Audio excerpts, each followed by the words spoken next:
just for kicks. Not so the hardcore footwear fanatics who treasure their favorites like precious gems. With Rita Braver now, we walk the walk.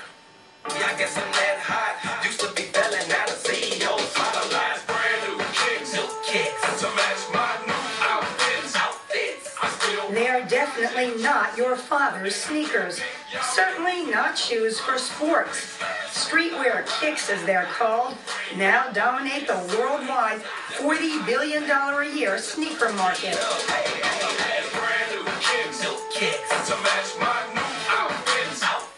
Oh man, it's a madness. It's really like a madness. I don't know. Jesse Villanueva is what's known as a sneakerhead, owner of countless pairs. We're talking upwards of 100? Oh, well above that. Upwards of several hundred? Yeah. His hobby is also his job. He manages A Life Rivington Club in Manhattan, one of the growing number of ultra-cool boutiques around the country, devoted to high-end, custom sneakers that average $100 to $200 a pair. They're definitely a piece of art you wear on your feet. You're proud to wear them. There's a pair of smart youngsters. Hi, kids. Hi, kiddo. Say, why do you kids wear kids? So I can run faster and jump farther.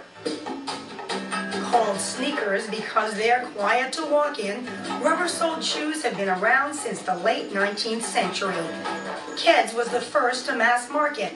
Converse launched its All-Stars for athletes in 1917. In the 70s came the first signature basketball shoes, Puma Clydes, designed for basketball player Walt Clyde Frazier. But in 1984, the Nike Air Jordan, worn by Michael Jordan, unleashed sneaker mania. It's bigger than just a basketball shoe. It's just like a whole culture that sort of like started and has flourished since. Size 8.5. This man, who goes by the street name Mayor, prefers a different Nike style, Air Force Ones. When a guy looks at me and shakes my hand, I'd rather him not shake my hand and look me eye to eye. I'd rather him look at my feet first. Why is that? Because I'm like an Air Force One king. I've been doing this for a long time, and, there's not too many guys that can say they have what I have. What this owner of a New Jersey car stereo company has is a collection of 800 pairs of sneakers. Had on the all crocodile Air Force Ones, $2,000, handmade in Italy. We got the year the dog with the pony hair. Very hard to get. With the black, the archetype is coming out. Is that a For collectors like Mayer, hunting down rare editions is part of the challenge. And so how did you go about getting the shoes? If I tell you, I gotta kill you. I can't tell you. Those who don't have Mayer's connections must line up as the hip HBO program Entourage took note. I don't get it. All these people are online for sneakers? Oh, yeah. Some of them probably even camped out all night for sneakers. Vince, these ain't just sneakers. These are limited edition Fukijamas. Fuki what? It was art imitating life. Indeed. These souls actually stood in line for days in January at one of only 23 stores that each got 23 pairs of Air Jordan 23s to dole out. One guy came all the way from Denver. And I've been camping out here since about 3 o'clock on Wednesday. There's no official announcement of these drops, as they're called in sneaker speak. Word just spreads. Part of the mystique is that the stores are often hard to find, with small or non-existent signs. Bodega in Boston is actually in a bodega or small grocery store. It's hidden, though, through a secret passage that we're not allowed to show you. 20 and 30-something owners, Jay Gordon, Oliver Mack, and Dan N, say Bodega doesn't even have a phone. Once it gets too popular, it's no longer relevant to our people. This one, Like many sneaker stores, they work with established shoe companies to design their own special editions, like the Puma Spy 2 High, based on an old Mad magazine cartoon. The shoe comes complete with a secret message. Yeah. Only for the person who gets these shoes, huh? Exactly. I just think they're cute. There are women fans, but most serious sneakerheads are men.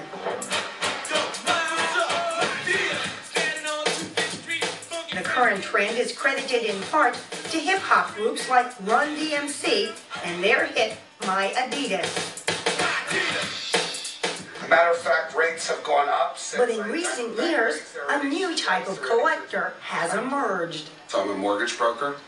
Richard Shulman may be an unconventional mortgage broker, but at 53, he's also an unconventional sneakerhead. Have you ever added it all up? I've thought about it many restless nights when I said, you must be out of your mind. And everybody thinks I am crazy. A whole room of his Upper East Side New York apartment is devoted to his collection of clothes and shoes. These were done for Heineken. You see the Heineken? These were done for a baseball all-star game in Houston. This is the pigeon. These actually are quite expensive, about $3,000. In fact, there's a huge resale market for limited edition kicks at places like Flight Club.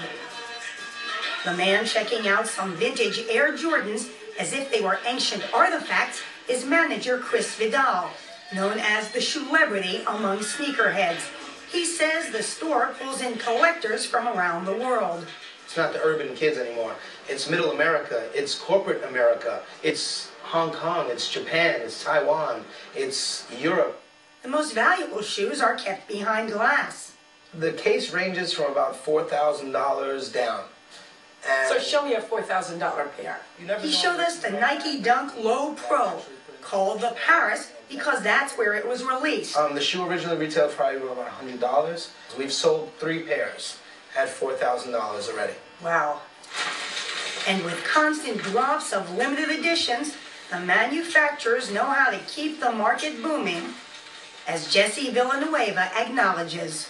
Don't you think people might at some point feel manipulated by the sneaker companies? For sure. It's like that girlfriend you had in high school. You loved her and you hated her all at the same time. You know, it's really like that sort of relationship. You love them and hate them. You know, they got you. And they're not letting go.